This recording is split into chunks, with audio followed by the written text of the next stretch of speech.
everybody. I shall start with this portion that row reduction and echelon form, then rank of matrix. Today I shall discuss these two topics. Over here we shall discuss the row operations. What is a row operation? Suppose we have a matrix. Let me write them over here. Suppose we have a matrix like say this kind of matrix A11. The elements of this matrix is maybe A12. For the discussion, I am considering 3 by 3 matrix. All right.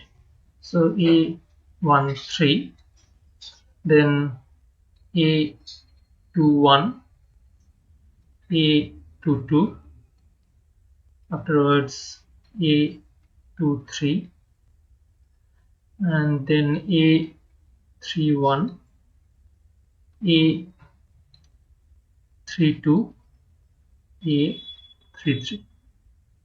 So this is the matrix, and let us call it the matrix capital A.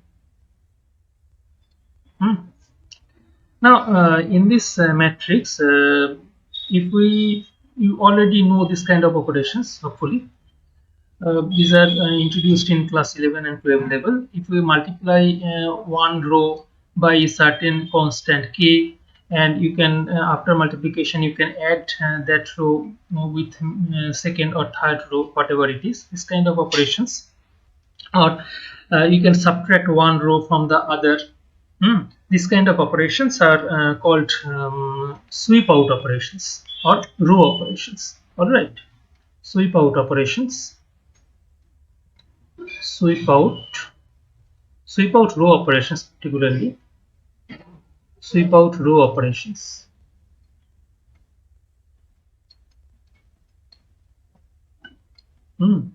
Sweep out row operations, or particularly they are also simply known as row operations.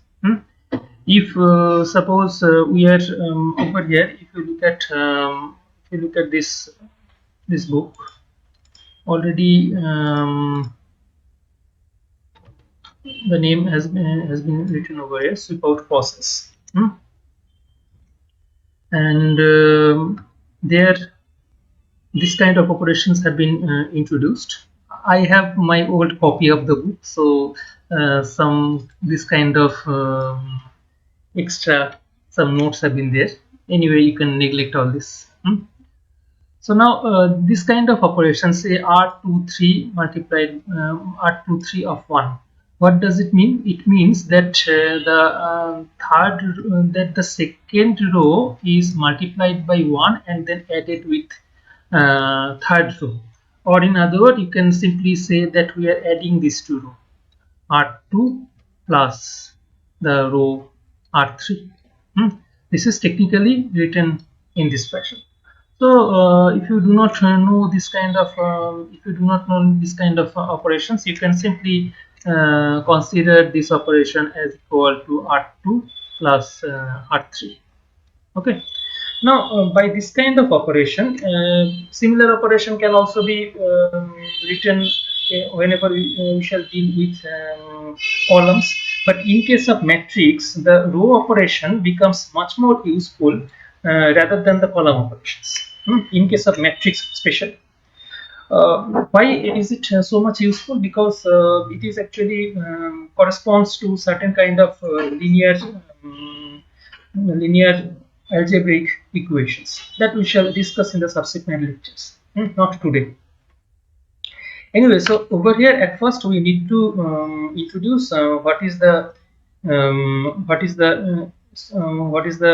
echelon form of a matrix. You all know this kind of row operations that you already have studied in class 11 and 12 level.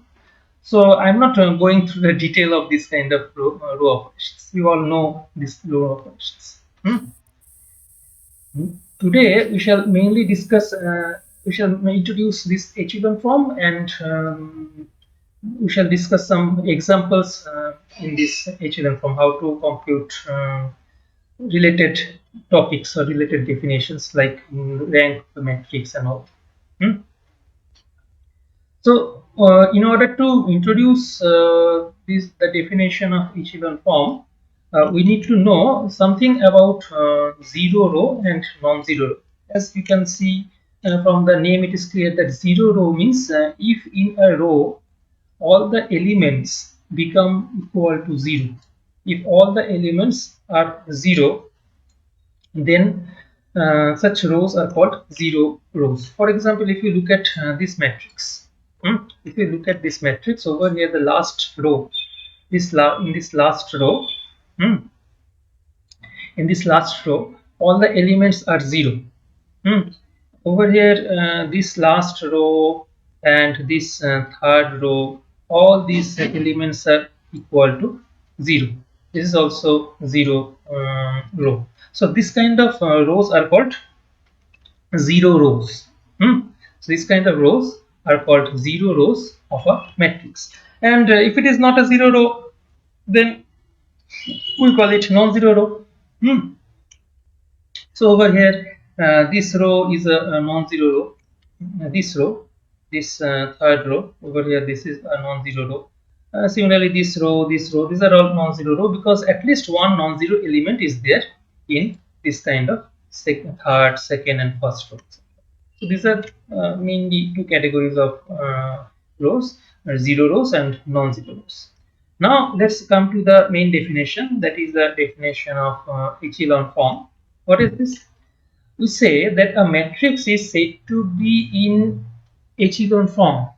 A matrix is said to be in echelon form if it satisfies the following two properties. The properties are: number one, that all zero rows follow all non-zero rows. What does it mean?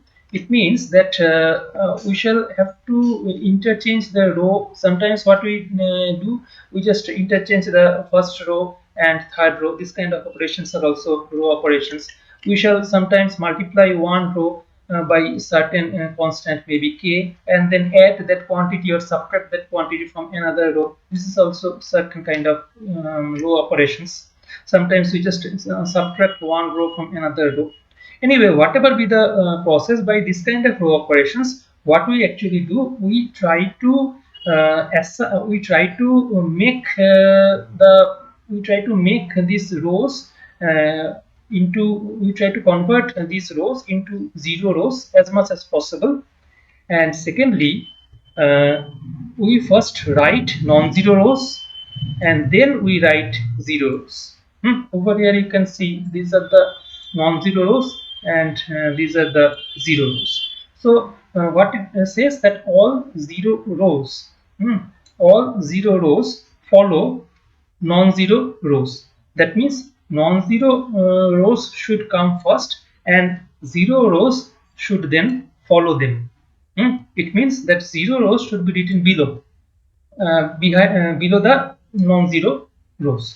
So this is the first criteria of converting a matrix into an echelon form or a matrix in echelon form. So this criteria should be satisfied. And secondly, the number of zeros preceding first non-zero rows. The second condition says about these non-zero rows. We already got the information regarding zero rows. We now forget all these zero rows. We just for the time being forget them. Now, if you consider this non-zero rows over here, what does it say? It says that the number of zeros preceding the first non-zero element in first, second, and third row, and so on, gradually should increase. What does it mean? It means that if we have certain zeros in this kind of non-zero rows, you see over here, these are the two non-zero rows. In the first row, we have a 0. In the second row, we have two zeros.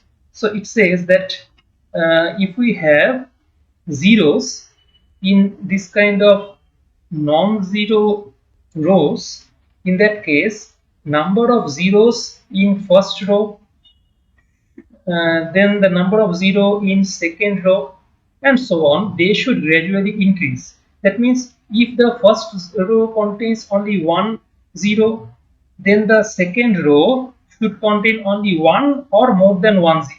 Over here you can check that this second row contains two zeros.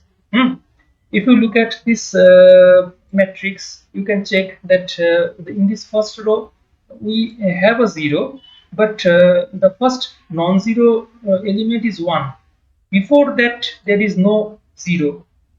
So we have to consider the first we have to firstly identify the first non-zero element. This is the first non-zero element in this row. Similarly, this is the first non-zero element in this row. So number of zeros before this first non-zero element, number of zeros before this first non-zero element should gradually increase as we move in from first row to second row, from third row, and so on. So over here, the number of zeros preceding the first non-zero element is equal to 1. How many such zeros are there? Only one zero is there. And in this second row, the number of zeros preceding the first non-zero element, this is the first non-zero element, this 1 is the first non-zero element. So before that, how many such zeros are there? Two zeros are there. Okay, so this should be the arrangement of non-zero rows. Over here, if you can check that this is the first non-zero element, we do not have any zero element, fine. And afterwards, this is the first non-zero element. Then this is the first non-zero element in this third row. So over here we do not have any zero before the first non-zero element. Okay, so let's arrange it at first. And afterwards, in this second row, this is the first non-zero element. Before that, how many such zeros are there? Only one zero is there. And in this third row, so we have three zero elements. So in this way, by interchanging rows and by different kind of row operations, we shall have to arrange them, arrange the elements. And if it is possible to arrange this given matrix, then that finally after such arrangement, this kind of forms satisfying these two conditions, this first condition and this first and second condition, these two should be the echelon form of that matrix. Okay, and whenever by row operation we obtain one matrix from another matrix, we generally do not write equal to. We rather write this kind of symbol. This is the equivalent symbol. Or by row operation we obtain this kind of matrix. Tilde. Tilde. This is called tilde. T-I-L-T-E. Tilde notation. So let's go through one example. I think if I discuss one example, then that idea would be much more acceptable to you. So let's rather discuss an example for you first. Just a minute. Let me consider one example. Okay. Let's try to convert this matrix into the row reduced echelon form. Let me start with this software scientific workplace. So let's copy the matrix. Say this is the matrix capital A 357. Capital A is equal to this kind of matrix. Say this is the matrix partition 3 by 3 matrix be there 3 by 3 and so what are the elements? 357 then 213 so 213 and afterwards 144 144 4. So these are the elements of that matrix. Now what we need to do, we need to make certain row operations in order to convert them into its row reduced echelon form or simply the echelon form. How to convert them? Let's just copy and paste this one. Do not write equal. All right. Do not write equal to. Over here, I'm writing this notation, this equivalent notation. Okay. So now what I am trying to do, I am over here we have 1. So let's try to make this element and this element as 0 element. How to do this one? If we multiply the third row, hmm, and if you multiply the third row by 2 and then subtract this one from second row, then what we have, suppose if we multiply the third row, then by 2, after multiplication it would be 2, then 8, then 8. So it would be this kind of operation, you see, from this second row. Let me write it over here for your explanation. Suppose say 2, then 1, then 3. And after multiplication of this element by 2, it would be what? 2, 8, 8. So like this. So what would be its value? 2 minus 2, that would be the first element, would be is equal to 0. Alright, then second element 1 minus 8, so that would be is equal to minus 7, and afterwards 3 minus 8, so the third element would be is equal to minus 5. So after this kind of operation, this is the multiplication of the third row by 2. So what we shall have? 0 minus 7 minus 5, 0 minus 7 minus 5. Okay. Similarly, if we multiply this third row by 3 and then subtract it from this first row, what we shall have? This is the first row. The elements are 3, 5, 7. So let me write down the elements: 3, 5, 7, and then multiply this third row by 3. So after multiplication, it will be 3 into 12 into over here. The third element would be 12. So 3, 12, 12. You can use a comma symbol over here if you want to use. It doesn't matter. Anyway, so 3 and 3, these two, when we subtract 3 from this 3, we will have 0. Then when we subtract 12 from 7, we will have minus 7. Luckily it's it's good. Then when we subtract 7 from 2, from 12, no, rather subtract 12 from 7, then we shall have again minus 5. So what we have again, we have 0 comma minus 7 comma minus 5. So over here luckily we got a good result. So this is the operation. So now what I am trying to do, let me try to subtract this one row from another. Let me subtract this first row from the second row. So let me write this matrix again. So if we subtract the first row from the second row, then over here we shall have 0, and again we shall have 0. Now you see this over here we have a 0 row, but 0 row comes before this non-zero row, and therefore we need to further manipulate them. How to do this one? If we can interchange this second row and third row, in that case what we have, we are just going to interchange this second row and third row. We are going to interchange this second row and third row. Then what we have, let me copy and paste it. We write it over here. So now we shall interchange this second row and third row. So in this second row we shall have 1, 4, 4.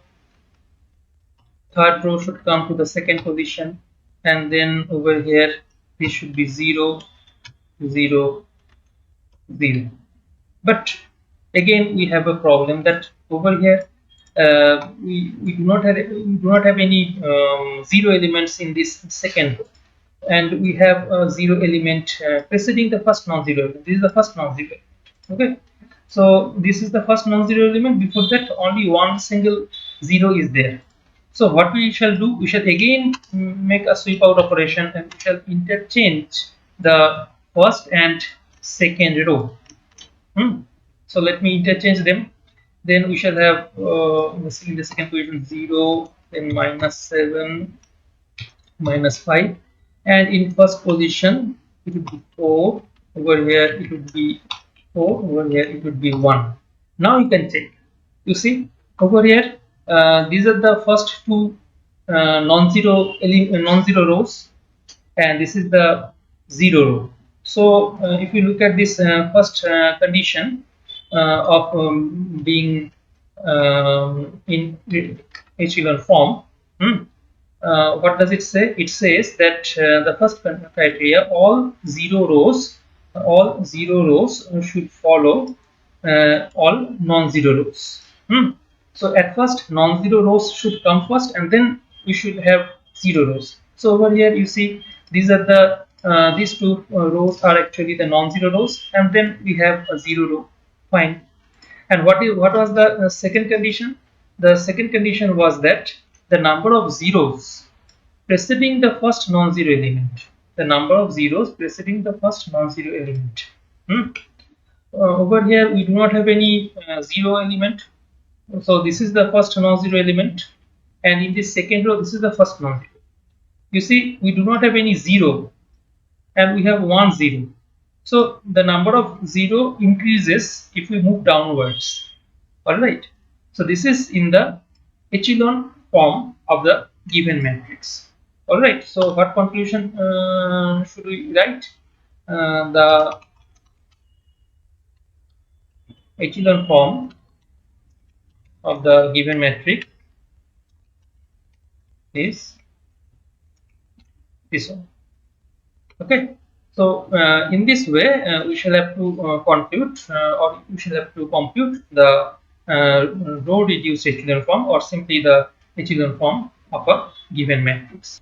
Okay, so you can take any matrix. You can go through your book, and there are many such matrices, and this kind of questions may come in your exam, that if you are given one matrix, and then you need to just convert it into its echelon form.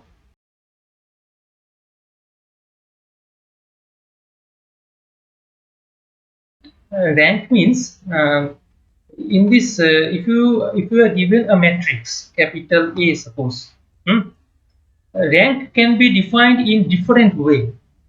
One definition of the rank is that the number r, small r, is said to be the rank of a matrix, maybe m cross n matrix, in number of rows and n number of columns are there.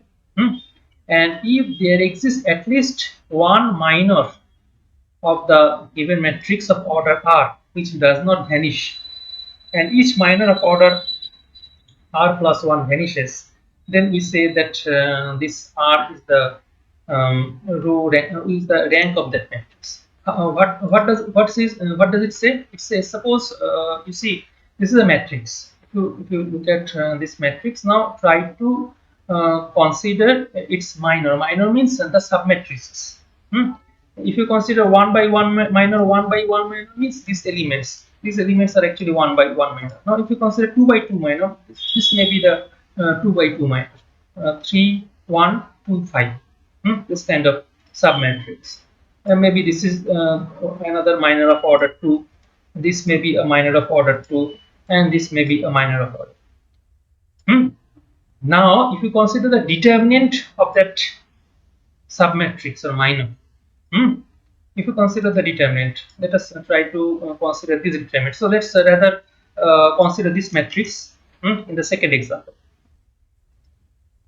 Say example 2. Let's consider this matrix. Its minors. You see all these elements are non-zero, so we don't need to consider only 1 by 1 minor. 1 by 1 minor means only these elements. So rather we start with 2 by 2 minor. The 2 by 2 minors, the 2 by 2, 2 by 2 minors of capital A are, what are the minors? Say you can consider this kind of matrix. Then this kind of matrix, comma, then this kind of matrix. One more such matrix would be there. What kind of matrix? You see, if you consider 3 2 and 3 and 7 3 3 2, sorry, this first, these two elements, and 7 3. So you can consider 3 2 and 7. So this is one another minor. And what are the remaining? If you consider this one, then sorry, then you can consider this one. Let me copy and paste it. Then you can consider this 1 2 1 and 3 4. This would also be a minor. 2 1 and 3 4. Okay, so these are the minors. And what are their determinants? Their determinants are, what are their determinants? Their determinants are, you see 3 into 1 minus 2 into 5. What would be 3 into 1 minus 2 into 5? So what is this? 3 minus 10, that is equal to minus 7. So I'm just without much calculation, I'm just writing these values. Minus 7, then 5 into 3 15, minus 7 8. Afterwards 3 into 3 9, minus 14, so minus 5.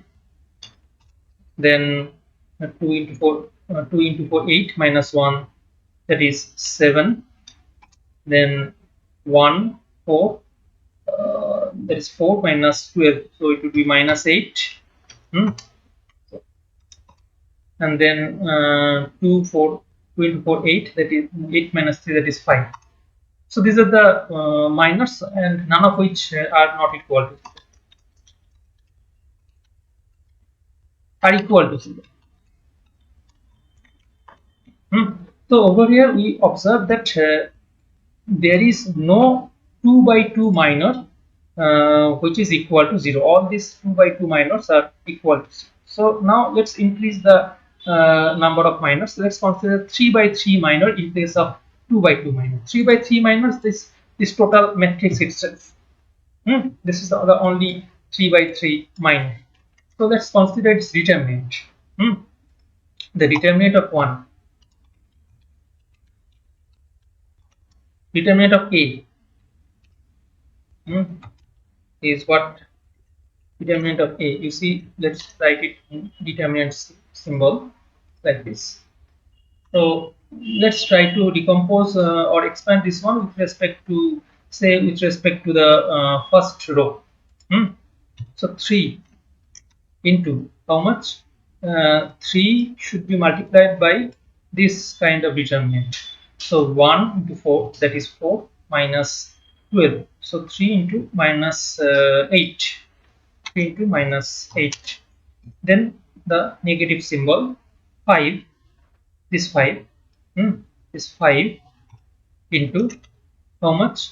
You see, we need to suppress this column and this row. So we shall have 2 into 4, that is 8, minus 1 into 3, that is 3. So 8 minus 3 is equal to 5. Then plus. So you see over here the first element is plus, then minus, and then plus. So plus minus plus should come alternately. Then plus 7. Plus 7. I am expanding it with respect to first row. So plus 7 should come, and then this row should be suppressed and this column should be suppressed. Therefore, we shall have this type of determinant. So 2 into 4, 8 minus 1, that is 7. Multiplied by 7. So what is its value? I have my computer, so let me just compute the value. Its value becomes is equal to 0. You can check. In your exam, you will have calculator, so it is easy to check the value. So its value would be is equal to 0. So what we have a 3 by 3 minor.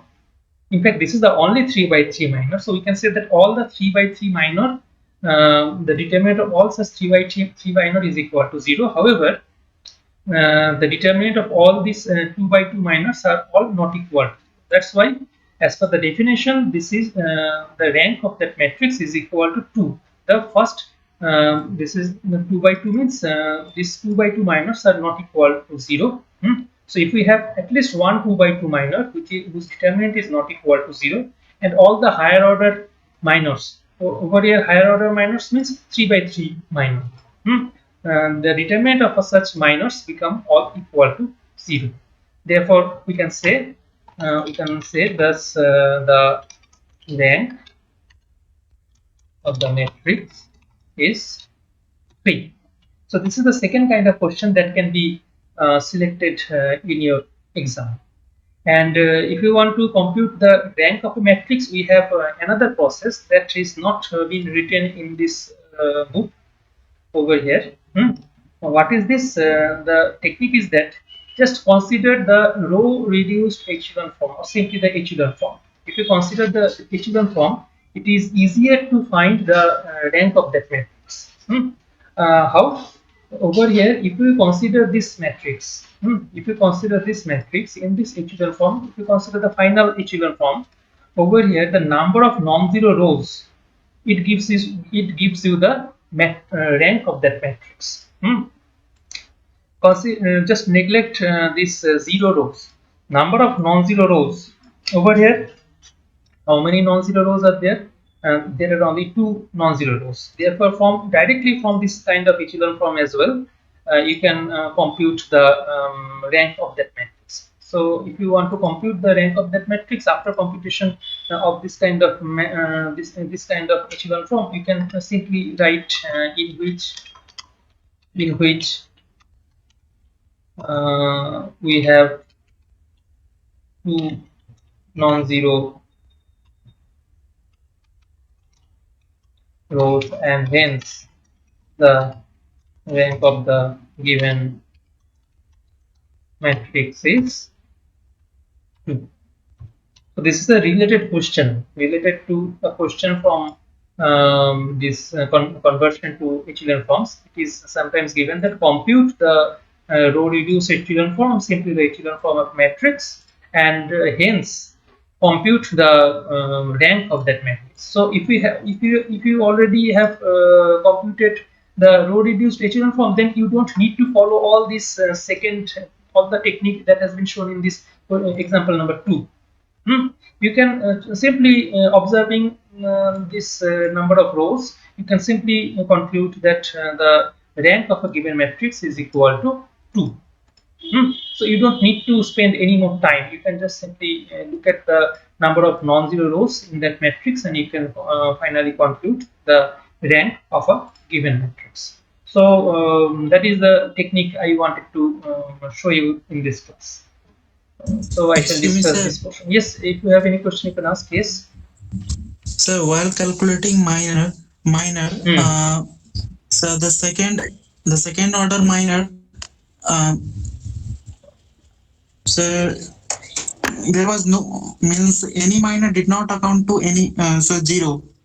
So if there would be means if any minor would be equal to 0, then what would be the ranks? It sometimes it may so happen that some of them are equal to 0, some of them are not equal. Okay, and it may also happen that all of them becomes is equal to 0. These are the two cases. So over here, if you look at the definition, where is the definition? This is the definition of rank. It says that the number R is said to be rank of a matrix if there exists at least one minor A of order R. That means over here our target is to show that R is equal to 2. So if over here, if we can find that at least one of them is equal to is non-zero, it may so happen that remaining becomes is equal to 0, but at least one minor is there, maybe the first minor or the third minor or whatever it is. If at least one minor is there whose determinant is not equal to 0, then it is sufficient to conclude that the rank of that matrix is equal to 2. Okay, but if all this if all the determinants become is equal to 0, then the only possible case is that we shall have to consider 1 by 1 minor. That means each element, so each element would be the 1 by 1 minors of that of this matrix, and in that case we shall have to conclude that the rank of that matrix is equal to 1. If all these 2 by 2 minors become is equal to 0, the determinant of all these 2 by 2 minors become is equal to 0, then only we can conclude that the rank is 1. But if at least one of these 2 by 2 minor, the determinant of this 2 by 2 minor becomes not equal to 0, then it is sufficient to conclude that the rank of the matrix is equal to 2. Okay, so that's why it is written that at least one minor should be non-zero. So that's all for this lecture. Thank you for being with us.